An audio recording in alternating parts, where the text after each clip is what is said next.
நம்மெல்லாம் வீட்டில் நம்ம பிள்ளைங்க போய் சொன்னால் சின்ன சின்ன தண்டனை கொடுப்போம். இன்னைக்கு நீ உனக்கு காலம்பு சாப்பாடு கிடையாது, சொல்ல இன்னும் நீ போய் சொல்லக்கூடாதுன்னு புத்திமதி சொல்லுவோம்.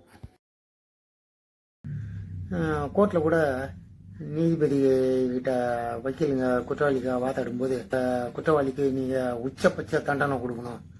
அவனுக்கு உச்சபட்ச தண்டனைன்னா என்ன, மரண தண்டனை அது கொடுக்கணும் அனுவாப்பில். நம்ம அந்த கோர்ட்டு சினிமாவிலலாம் பார்ப்போம், கோர்ட்டில் நடக்கும். வக்கீல் வாதாடும்போது உச்சபட்ச தண்டனை கொடுக்கணும். கொலை செஞ்சிருப்போம், ரொம்ப சிவியரான குற்றங்கள் பண்ணியிருப்போது உச்சபட்ச தண்டனைக்காக வாதாடுவாங்க. இல்லைங்க, ஒரு பொய் சொன்னதுக்கு உச்சபட்ச தண்டனை ஒருத்தன் கொடுக்குறாங்க. பொய் சொன்னதுக்கு, சாதாரண ஒரு பொய். யாருக்குங்க? அனன்யா சபீரால் தங்க காணியாட்சியை விற்று ஒரு பங்கை மறைச்சிடுறாங்க. மறைச்சிக்கிட்டு பேர்கிட்ட வந்து ஒன்றும் தெரியாத மாதிரி இவ்வளவுக்கு தான் கொடுத்தோம், இந்தாங்க அந்த பணம்னு சொல்லி கொடுக்குறாப்புல.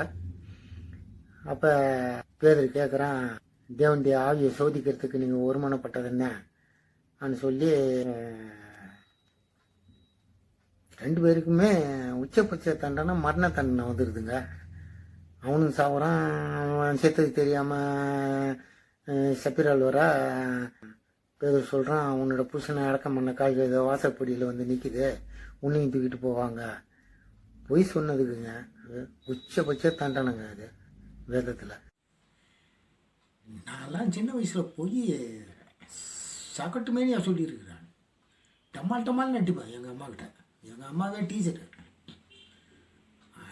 போய் சொன்னதுக்கு அடி விடும். அந்த அடியை பார்த்துட்டு பயந்துக்கிட்டு அடுத்த தடவை அந்த அடிக்காகவே பொய் சொல்கிறது தப்பிக்கிறதுக்கு. பொய் சொன்னால் பிடிக்காது டீச்சரு. அவங்க நல்ல வேலை எங்கள் அம்மா என்ன கண்டு அடியோட போயிடுச்சு. என் பீரியடில் பேதர் இல்லை, இருந்திருந்தால் எப்போவே என்ன ஏற கட்டிருப்பாப்புல, போய் சேர்ந்துருப்பேன். அவர் பீரியடில் இருந்திருந்தேன்னா உச்சபட்ச தண்டனை கொடுத்துருப்பாரு. வேதம் சொல்லுது,